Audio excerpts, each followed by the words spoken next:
الشيطان الرجيم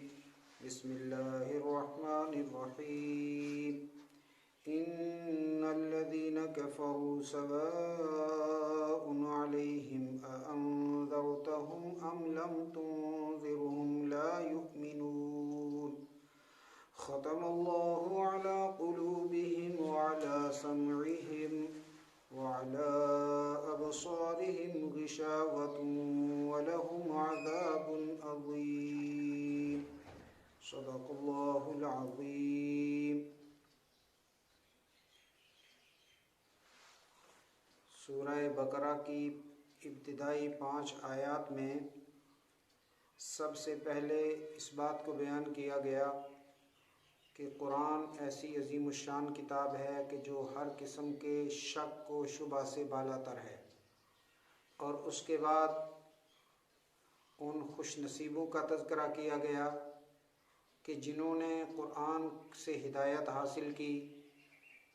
جن کو قرآن کی اصطلاح میں متقین کا نام دیا گیا۔ اس کے بعد ان خوش نصیب اور سعید لوگوں کی چند علامات کا تذکرہ ہوا، اور پھر ان کے بہترین انجام کو بیان فرمایا گیا،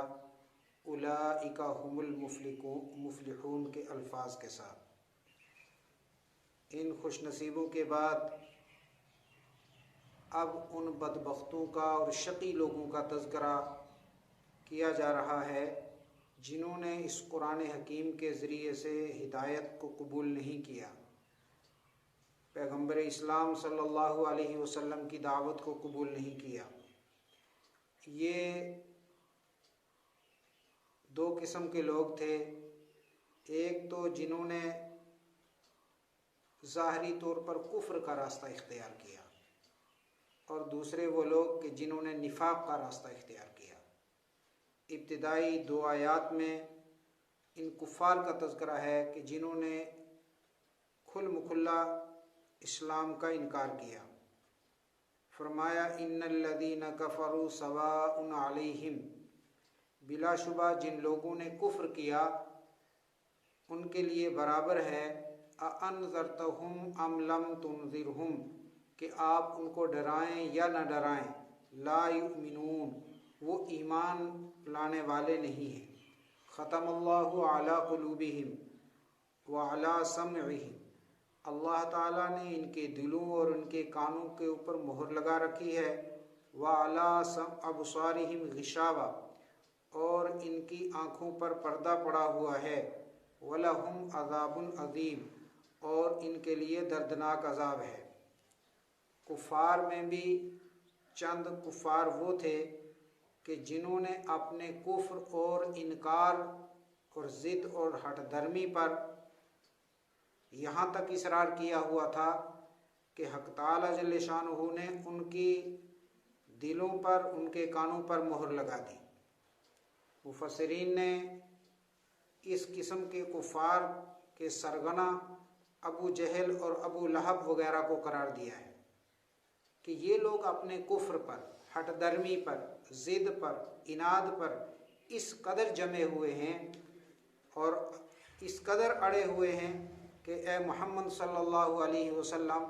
آپ ان کو ڈرائیں یا نہ ڈرائیں، یہ ایمان لانے والے نہیں ہیں۔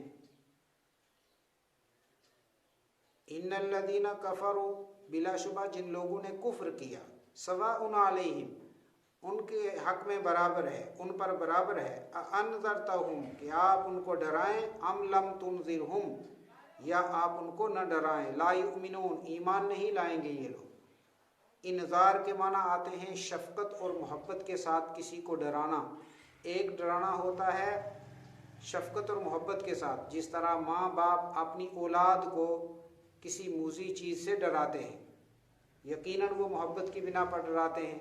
ایسے ہی ڈرانے کو قرآن کی زبان میں انذار سے تعبیر کیا جاتا ہے۔ انبیاء اور مرسلین چونکہ امت کے ہر فرد کے خیر خواہ ہوتے ہیں، اور اللہ کی طرف سے جو دین آتا ہے اس کو قبول کرنے والوں کو وہ خوشخبری سناتے ہیں، اور جو لوگ انکار کرتے ہیں ان کو اللہ کے عذاب سے اور ان کے بھیانک انجام سے ڈراتے ہیں۔ اس معنی کر ان کے ڈرانے کو انذار سے تعبیر کیا جاتا ہے۔ ایک ڈرانا وہ ہوتا ہے جو کسی کو دشمنی کی وجہ سے ڈرایا جائے، جیسے کہ چور اور ڈاکو کسی کو ڈرائیں، تو اس ڈرانے کو انذار نہیں کہا جاتا۔ ختم اللہ علی قلوبہم وعلی سمعہم، اللہ نے ان کے دلوں پر اور ان کے کانوں پر مہر لگا دی ہے اور ان کی آنکھوں پر پردہ پڑا ہوا ہے۔ کیا مطلب ہے اس بات کا؟ کہ اللہ تعالیٰ کی نظر چونکہ انسانوں کے دلوں پر ہوتی ہے، ان اللہ ینظر الی قلوبکم، بلا شبہ اللہ تعالیٰ تمہارے دلوں پر دیکھتے ہیں۔ تو حق تعالیٰ جل شانہ نے ان کے دلوں پر نظر فرمائی، تو ایمان لانے کی کوئی گنجائش انہوں نے باقی نہیں چھوڑی تھی، لہٰذا اللہ نے ان کے دلوں پر اور ان کے کانوں پر مہر لگا دی ہے۔ اب یہ ایمان لانا بھی چاہیں تو نہیں لا سکتے۔ یہاں پر یہ سوال پیدا ہوتا ہے کہ اگر اللہ نے ان کے دلوں اور کانوں پر مہر لگا دی ہے اور ہدایت کے دخول کے تمام راستوں کو خود ہی مسدود کر دیا ہے، تو اب اگر یہ ایمان نہ لائیں تو یہ بے بس ہیں، ان کا کیا قصور ہے؟ پھر ان کے کفر پر ان کو عذاب کی کیا وعید سنائی گئی ہے کہ ان کے لیے بڑا عذاب ہے؟ اس کا جواب یہ ہے کہ ان کا ایمان نہ لانا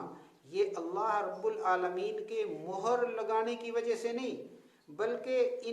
ان کا کفر کے اوپر ڈٹے رہنا، ان کا کفر کے اوپر اڑے رہنا اور پیغمبر اسلام اور قرآن کی ساتھ دشمنی اور مخالفت کرنا،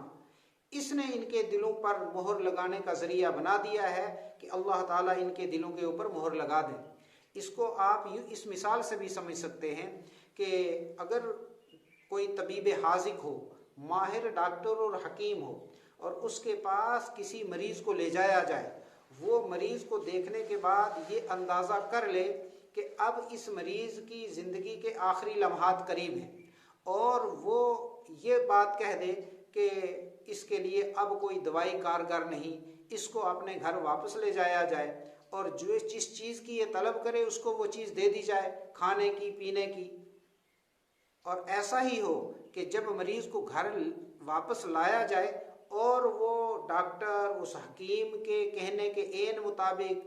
کچھ دیر میں اس کا انتقال ہو جائے، تو کوئی بھی دنیا میں ایسا آدمی نہیں جو یہ کہے گا کہ یہ مریض اس لیے مر گیا ہے کہ ڈاکٹر صاحب نے کہا تھا، حکیم صاحب نے کہا تھا، لہٰذا یہ ڈاکٹر صاحب کا جرم ہے کہ انہوں نے کہا مریض مر گیا۔ نہیں، بلکہ ہر آدمی سمجھتا ہے کہ مریض کی ظاہری حالت کو دیکھ کر اس ڈاکٹر اور حکیم نے محسوس کیا کہ اب اس کی زندگی ختم ہونے والی ہے۔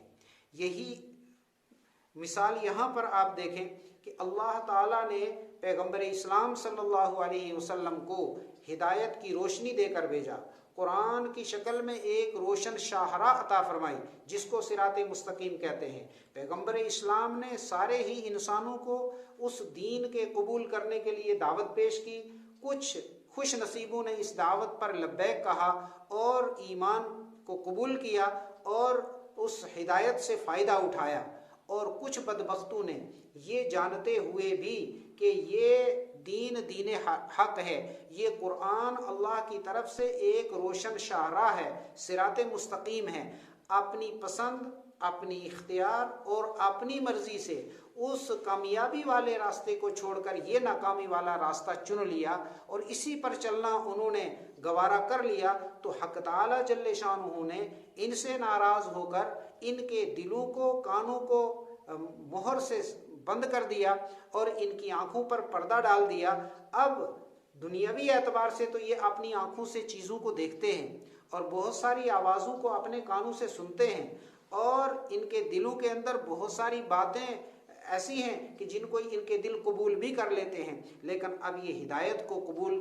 کرنے کے سلسلے میں ان کے راستوں کو بند کر دیا گیا ہے، ان کے کانوں کو بند کر دیا گیا ہے۔ قرآن حکیم نے دوسری جگہ پر ارشاد فرمایا کلا بل ران علی قلوبہم ما کانوا یکسبون، اللہ تعالیٰ نے ان کے دلوں کے اوپر مہر لگا دی ہے جو ان کے اعمال اور ان کی کمائی کا نتیجہ ہے۔ اس آیت میں بتا دیا گیا کہ یہ مہر کا لگنا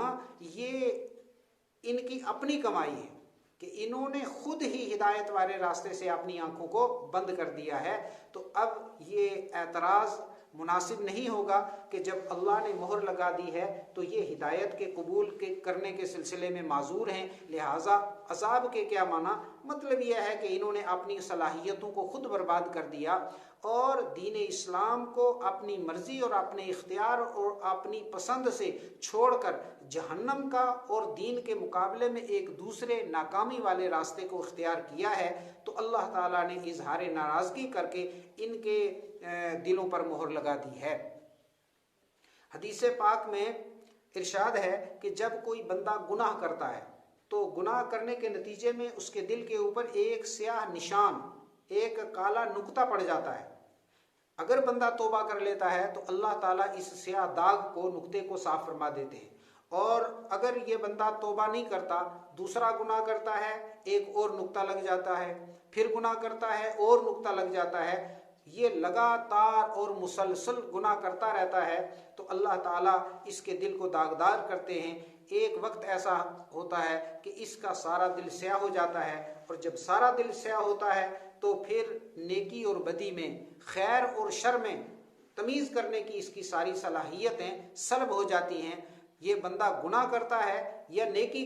کا کام کرے، اس کے دل میں کوئی فرق محسوس نہیں ہوتا، اور اس کے بالمقابل جن بندوں کے قلوب بالکل روشن ہوتے ہیں، اگر وہ گناہ کر بھی لیں تو ان کے توبہ کے ذریعے سے ان کے گناہوں کو معاف کر دیا جاتا ہے۔ اگر وہ کوئی گناہ کا کام کریں تو جب تک وہ توبہ نہ کریں بے چین رہتے ہیں، اور گناہ کا بوجھ ان کو ہمیشہ ستائے رکھتا ہے۔ اس حدیث پاک سے بھی معلوم ہوا کہ دنیا کے اندر جو بندہ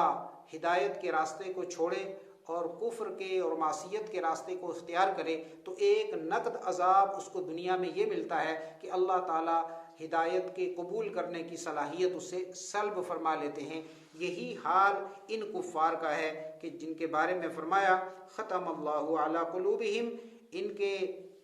دلوں اور ان کے کانوں پر اللہ نے مہر لگا دی ہے، وعلی ابصارہم غشاوہ، ان کی آنکھوں پر پردہ پڑا ہوا ہے۔ قرآن نے ایک دوسرے مقام پر ان الفاظ کے ساتھ بیان کیا کہ لہم قلوب لا یفقہون بہا، ان کے کان، ان کے دل تو ہیں لیکن یہ سمجھتے نہیں، وَلَهُمْ أَعْيُنٌ لَا يُبْصِرُونَ بِهَا، ان کی آنکھیں ہیں لیکن یہ دیکھتے نہیں، وَلَهُمْ آذَانٌ لَا يَسْمَعُونَ بِهَا، ان کے کان ہیں لیکن ان سے یہ سنتے نہیں ہیں۔ اور ایک دوسرے مقام پر فرمایا لا تعمل ابصار، ان کی آنکھیں اندھی نہیں، ولیکن تعمل قلوب التي في الصدور، بلکہ ان کے سینوں میں جو دل ہیں وہ اصل میں اندھے ہو گئے ہیں، جس کی بنیاد پر یہ حق کو قبول نہیں کرتے۔ تو وَلَهُمْ عَذَابٌ عَظِيمٌ، ان کے لیے بہت بڑا عذاب ہے۔ حق تعالی جل شانہ ہم سب کو قرآن کی سمجھ عطا فرمائے۔ وآخر دعوانا ان الحمد للہ رب العالمین۔